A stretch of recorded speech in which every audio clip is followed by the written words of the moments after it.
सभी को जय जिनेंद्र।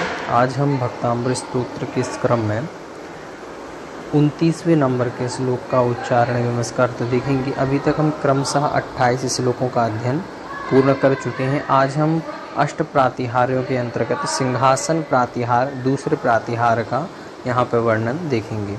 तो सर्वप्रथम इसका उच्चारण करते हैं।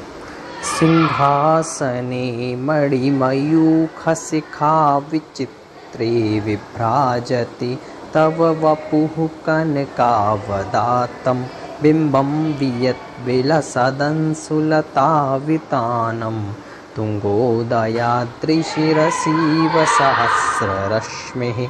देखिए क्या कहते हैं, सिंहासनी, सिंहासन का यहाँ पर वर्णन कर रहे हैं। तो कह रहे हैं सिंहासनी मणिमयूख शिखा विचित्रे। देखिए सिंहासन यानी सिंहासन में अथवा सिंहासन पर, मणिमयूख, देखिए मणियों का मतलब होता है रत्न, तो मणिमयूख यानी मणियों की कांति, तो वही बात कह रहे हैं, रत्नों की कांति। सिंहासनी यानी सिंहासन में अथवा सिंहासन पर, मणिमयूख यानी रत्नों की किरणों की, शिखा विचित्र, शिखा का मतलब होता है सबसे ऊपर भाग, तो वही बात कह रहे हैं शिखा विचित्रे यानी अग्रभाग से चित्र विचित्र। मतलब ये आप समझ सकते हैं कि वह जो मणियों से सुशोभित वह जो सिंहासन है वो बड़ा ही चित्र विचित्र यानी बहुत ही अद्भुत है, ये कहना चाहते हैं। शिखा विचित्र यानी अग्रभाग पर चित्र विचित्र, मणिमयूख यानी रत्नों की किरणों के चित्र विचित्र, सिंहासने। अब सिंहासन शब्द को जोड़ दीजिए तो ऐसा अन्वय आप लगा सकते हैं, मणिमयूख यानी रत्नों की किरणों के, शिखा विचित्रे यानी अग्रभाग से चित्र विचित्र, सिंहासने यानी सिंहासन में अथवा सिंहासन पर, विभ्राजते, विभ्राजते का मतलब होता है कि सुशोभित हो रहा है। तब वपुः, तब वपु मतलब आपका शरीर, वपुः मतलब आपका शरीर क्या हो रहा है, सिंहासन पर शोभायमान हो रहा है। और कैसा है वह सिंहासन, मणिमयूख शिखा विचित्र यानी रत्नों से युक्त जो वह चित्र विचित्र अग्रभाग में वह जो सिंहासन है वह आपसे क्या है, वह सिंहासन क्या हो रहा है, तब वपुः, उसमें आपका जो शरीर है वो क्या हो रहा है, सुशोभित हो रहा है। और फिर क्या कहा, कनकावदातम, कनकावदातम, कनक का मतलब होता है स्वर्ण, कहने कनकावदातम यानी स्वर्ण की तरह उज्ज्वल, तो कनक यानी स्वर्ण, तो कनकावदातम यानी स्वर्ण की समान। तो कहना क्या चाहते हैं, कहना ये चाहते हैं कि भगवान वह जो मणिमयूख यानी रत्नों से युक्त वह जो चित्र विचित्र लिए हुए वह जो सिंहासन है, उस सिंहासन पर तब वपुः आपका जो शरीर है वो क्या हो रहा है, विभ्राजते सुशोभित हो रहा है। कैसा, कनकावदातम स्वर्ण के समान। तो सिंहासन पे आप बैठे हैं तो ऐसा लग रहा है कि जैसे उस पर स्वर्ण हो, ऐसा बात कह रहे हैं। फिर कह रहे हैं हाँ, तो यहाँ पे स्वर्ण का नहीं समझिए कि भगवान तो स्वर्ण नहीं है, लेकिन उनकी जो कांति होती है शरीर की वह इस प्रकार की आपको समझना है ना।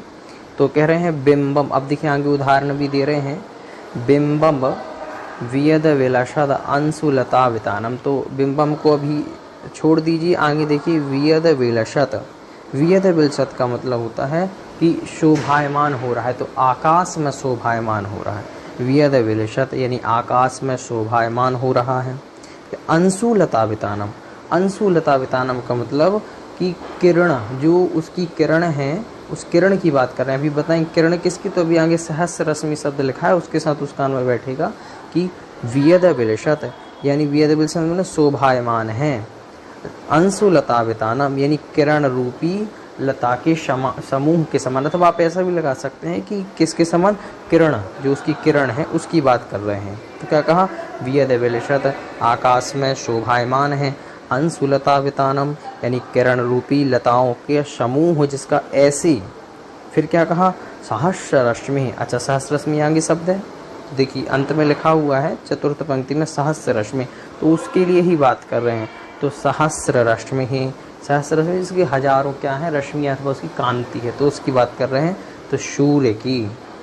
हाँ, तो अब आपको अन्वय समझ में आ गया होगी, आकाश में शोभायमान है और अंशुलता वितानम, और फिर क्या कहा, किरण रूपी लताओं का समूह, और किसके, तो सहस्र रश्मि यानी सूर्य के, बिंबम। अब तृतीय पंक्ति में प्रथम शब्द क्या लिखा हुआ है, बिंबम, तो सूर्य के बिंबम, और इव यानी समान। तो क्या कहा कि आकाश में शोभायमान है अंशुलता वितानम यानी किरणों का समूह, किसके, तो क्या कहा भाई, सहस्र रश्मि यानी सूर्य के बिंबम एव यानी बिंब के समान तुंगोदयाद्रि, तुंग उदयाद्रि, उदयाद्रि यानी उदयाचल की क्या, तुंग यानी सबसे ऊपर भाग में।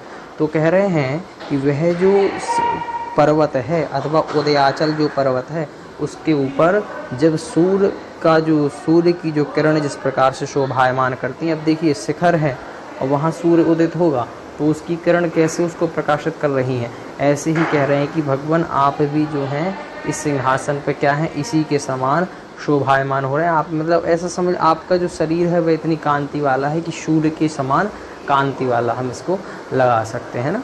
तो अब इसका पूरा हाथ ये है, इसको देख लीजिए, तुंगः जब विच्छेद करेंगे उदयाद्रि यानी उदयाचल, तो क्या अर्थ निकलेगा, अर्थ ये निकलेगा तुंगोदयाद्रि ऊंचे उदयाचल पे, शिरस एव, तुंगोदयाद्रि शिरशीव, तो जब विच्छेद करेंगे तो एव निकलेगा और शिरसी मतलब शिखर पर, है ना। तो क्या कह दिया, तुंगोदयाद्रि यानी ऊंचे जो उदयाचल पर्वत है उसके शिरसा यानी सबसे ऊपर के भाग में, तो क्या है वह शोभायमान हो रहा है। सूर्य तो ऊपर से ही उदित होगा तो उसकी जो कांति है उस सूर्य की कांति से वह क्या है, वो पूरा जो पर्वत है वो शोभायमान होता है। ऐसी भगवान आपकी जो कांति है उससे वह सिंहासन भी क्या हो रहा है, सुशोभित हो रहा है। और वह कैसा सिंहासन है, तो मणियों का है, ऐसा आप इसको लगा सकते हैं। अच्छा, इसका भावार्थ पूर्ण देखिए, हे जिनेंद्र, रत्नों से जड़ित सिंहासन पर स्वर्ग समान कांति वाला आपका, स्वर्ग यहाँ पर लिखा है स्वर्ण, तो स्वर्ण शब्द समझिएगा, इस स्वर्ण के समान कांति वाला आपका शरीर ऐसा शोभायमान हो रहा है मानो उदयाचल पर सूर्य का उदय हो रहा हो। जैसे उदयाचल पर सूर्य का उदय हो रहा हो तो वह जो पर्वत है वो शोभायमान होगा, वैसे ही भगवान आप भी क्या है, शोभायमान हो रहे हैं। तो आपसे वह सिंहासन शोभायमान हो रहा है क्योंकि आप सूर्य के समान हैं, तो आपसे यह जो शोभित हो रहा है। इस प्रकार से इसका यह पूर्ण अर्थ हुआ। सभी को जय जिनेंद्र।